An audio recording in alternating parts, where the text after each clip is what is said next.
All right, folks. What does everybody think about Lamborghinis? What about blue Lamborghinis? What about blue Lamborghinis, jewelry, vacations, and hotel stays? Well, today that's what we'll be talking about. Lamborghinis, blue Lamborghinis at that, jewelry, and hotel stays. And so today, welcome to the Finance Rebel Show. I'm Kamari Ellis. And today we're talking about another case of PPP fraud, PPP loans or stimulus loans or coronavirus loans, and how another person has somehow miraculously gotten over on the system. I don't know how it keeps happening. I don't know why people keep doing it. I don't know why people don't think they're going to get caught, but nevertheless, they keep doing it. They continue to keep thinking they won't get caught, and they do yet again. It's almost like what's going on to this world. But I want to talk about a case today about a Florida man who took SBA stimulus loan and brought a Lamborghini with it, over a six-figure Lamborghini, more like $318,497 type Lamborghini. So listen, if you know anybody that wants to hear about this, do me a favor and share this out with everyone that's out there. In my rush to get on today, I didn't share out anything with anybody. And so I'm just rocking on Instagram, Facebook, and YouTube. So do me a favor, share this out. My whole purpose for continuously talking about these cases is to hopefully deter somebody, anybody, into doing these fraudulent things. Before I get into this, I actually had a homegirl of mine who, my homegirl Danielle Patterson, who's an attorney, and she said today, what's going on with all these fraud cases? How are people getting, what are they talking about with this fraud? So Danielle apparently didn't see it, but you got people doing fraud when it comes to unemployment and PUA, which is the Pandemic Unemployment Assistance Program from the federal government, where they were where they were including an extra $600 a week to anybody that filed for unemployment. That program has ended for now as of July 25th. Congress, the Democrats and the Republicans, along with the White House, are trying to put together a new package right now, but that's still uncertain. But anyway, people are scamming the system for the PUA. PUA, again, Pandemic Unemployment Assistance, is for people that were Uber drivers, Grubhub, Lyft, Instacart, any of those kind of folks that get 1099 work, and they have a program for them. But a lot of people who haven't worked, who didn't do any type of Lyft or any kind of 1099 work, are still applying for those benefits, and they're getting approved for them, even though they didn't have a business. And what they did was they basically submitted fake paperwork.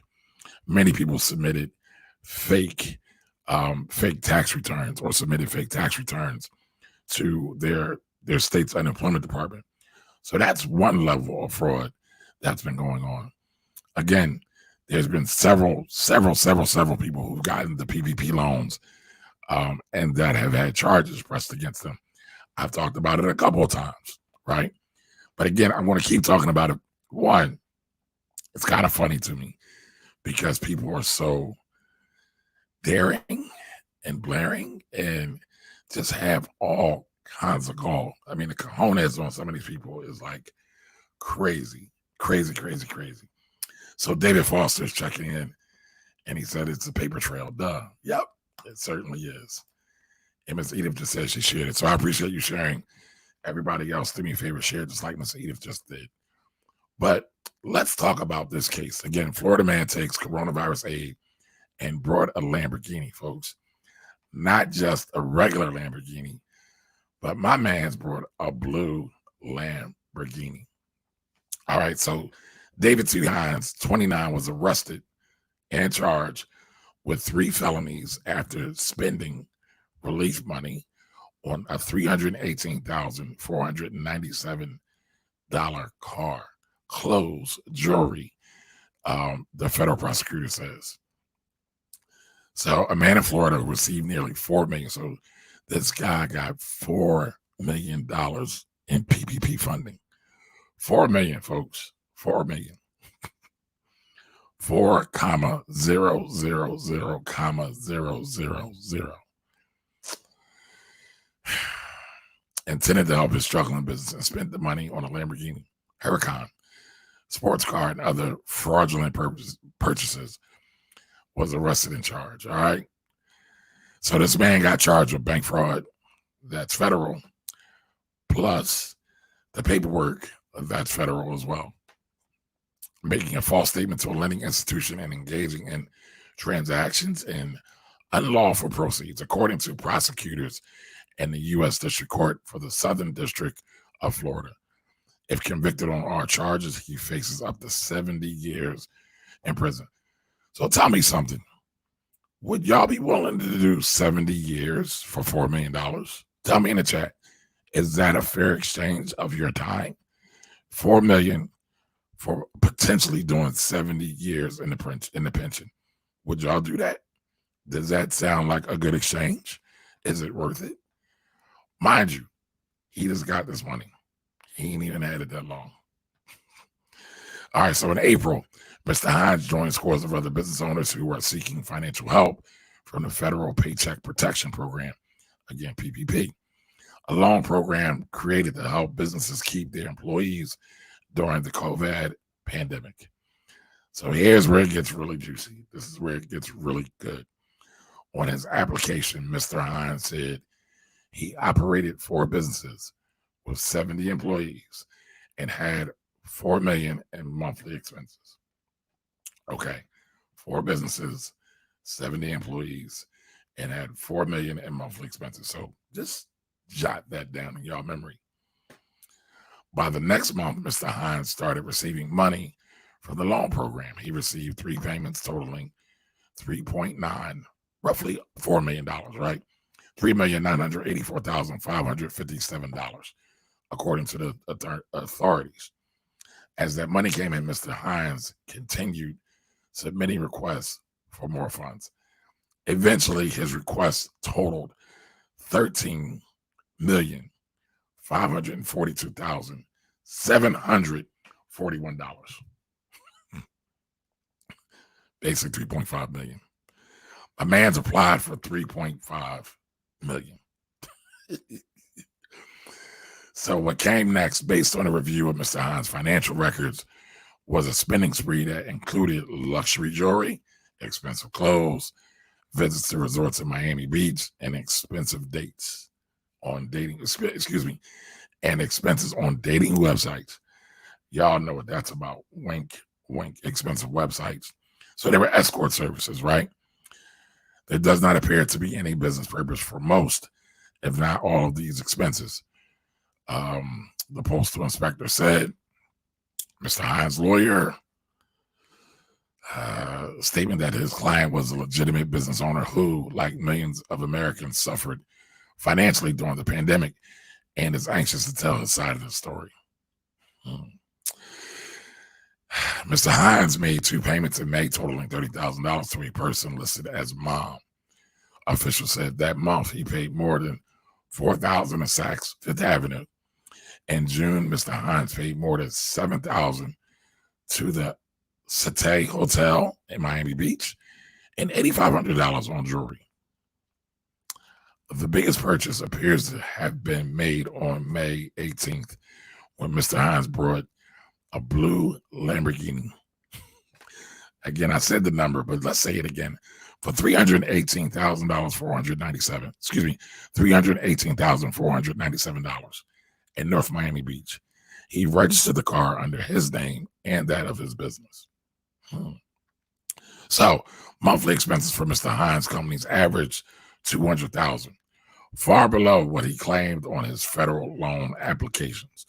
In fact, there was no record of Mr. Hines' business, Unified Relocation Solutions, LLC, ProMaster Movers, Inc., Cash In Holdings, LLC, and Repack Moving, LLC, having any operating websites, according to the affidavit from the postal inspector. 2 of his businesses did have a history of complaints. Now, I don't know if y'all been paying attention to me, but I've been saying I don't understand why people consistently flock to bad folks, because sadly, bad folks continue to do bad things, right? Everybody makes mistakes, right? Granted, the difference is the people that make the mistakes, they try to always do right by the people that were harmed and try to restore them back to whole, or at least as close to whole as possible, so there was no damage done to people, right? That's how you really can tell if somebody is integral or not. But again, it just seems like these bad actors continue to have support. All right. So two of his businesses did have a history of complaints. On the Better Business Bureau website, customers complained that two of Mr. Hines' business conducted bait and switch practices and other deceitful activities, according to the affidavit. Both businesses are F-rated. I didn't even know they went that low. Both of the businesses are F-rated businesses on the site. So here we have this guy, and this isn't a blue Lamborghini. Here we have this guy who has duped the federal government, tried to get almost 14 million, but he got almost 4 million. That's a lot. That's a whole lot.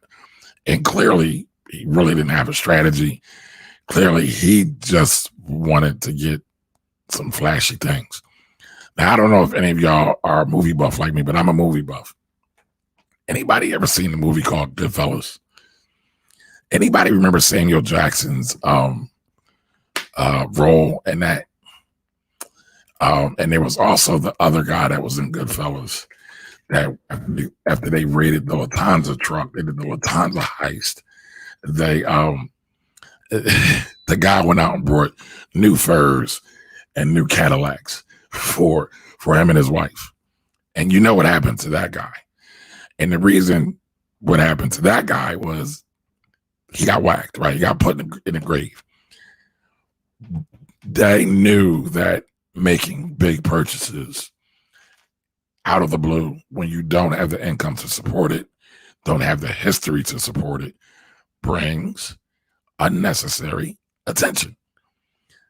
Clearly, that guy didn't watch that movie. It's really sad. Well, you know, it's not sad. But I say it's sad because this is money that could have went to other deserving business owners. If you remember in the beginning of the PPP, a lot of people were not able to get loans. Then they redid it and they got back on board and money was given back out. But just think about some of the people in the beginning that went through the process, got discouraged by the process, and then just quit.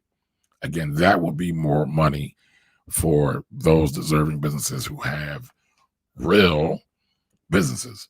But, you know, everybody likes to be greedy. Nobody thinks they're going to get caught. But my thing is, right, I hope everybody is paying attention to this. This is a cautionary tale because sadly, this is going to happen. All right. There's potentially a new round of stimulus coming out. Congress is talking about another $1,200 stimulus check, and they're potentially talking about extending PUA. So my suggestion is just leave all the fraud alone. There's a lot of people submitting fake docs, fake tax returns, estimating and inflating numbers for activities they've never done at all. I mean, they're not even close. Like, it would be different if they were close, right? It would be different if they had a business and they made $50,000 and they said they lost $75,000. But no. You got people out here saying that they have roughly $2 million a month in expenses, when in actuality, they only have $200,000 in expenses. So listen, keep in mind, the government is not dumb. I'm talking about this because, you know, I'm hoping that maybe you'll talk to somebody, and they'll be discouraged about any kind of criminal activity as it relates to stimulus loans, stimulus checks, stimulus unemployment, because it ain't a good thing. And again, the government ain't dumb. They might be a little bit overloaded right now, but what do you think is going to happen as they start to clear the rolls of all their backlog. What do you think is going to happen as they start to hire new people? Many people don't realize this. The IRS is ready to kick back up in steam. They're still running on skeleton crew, but they're hiring people right now. And after August-ish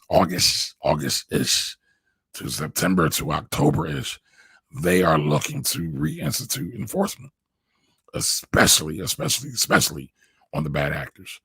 So just a word to the wise, it does not pay to do crime, not in 2020, especially not for Black folks. Majority of my audience is Black, right? It don't pay to do crime, y'all, because you already know they charge us out the wazoo.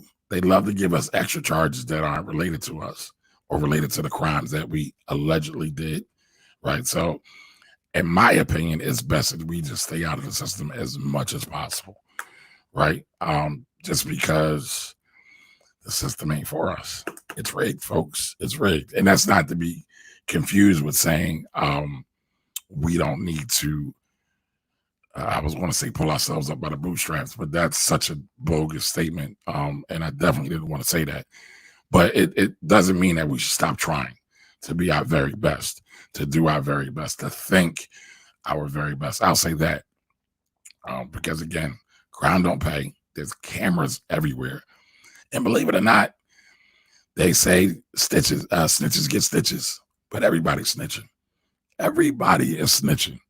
So, as much as I don't believe in the anti or no snitch code, because it doesn't make any sense, it never did. If you go back to the roots of it, it was to protect our political activists. It was to protect the people that were actually working for the community. It wasn't to protect criminals at all. And even if they were participating in criminal activity, it was for the betterment of the community, if you can wrap your mind around that. There are a lot of instances like that. But again, I'm not going to go into that too deep. I'm not trying to promote crime or anything like that. Just trying to give a bit of historical context. So again, I just wanted to jump on and talk about that real quick. Again, Kamari Ellis, Finance Rebel Show. I'll be back tomorrow. It's Wealthy Wednesday tomorrow. I'll be answering your questions live from 8 p.m. on. But I ain't going to stay on too long because one of the things I've been neglecting is getting my sleep. And so as much as I like to hang out with y'all, I have to prioritize myself, because if I don't prioritize myself, I can't be here for y'all. And I do enjoy talking about these things and trying to bring a heightened awareness of how important wealth creation is and financial education is in our community. So again, last thing. The podcast launched.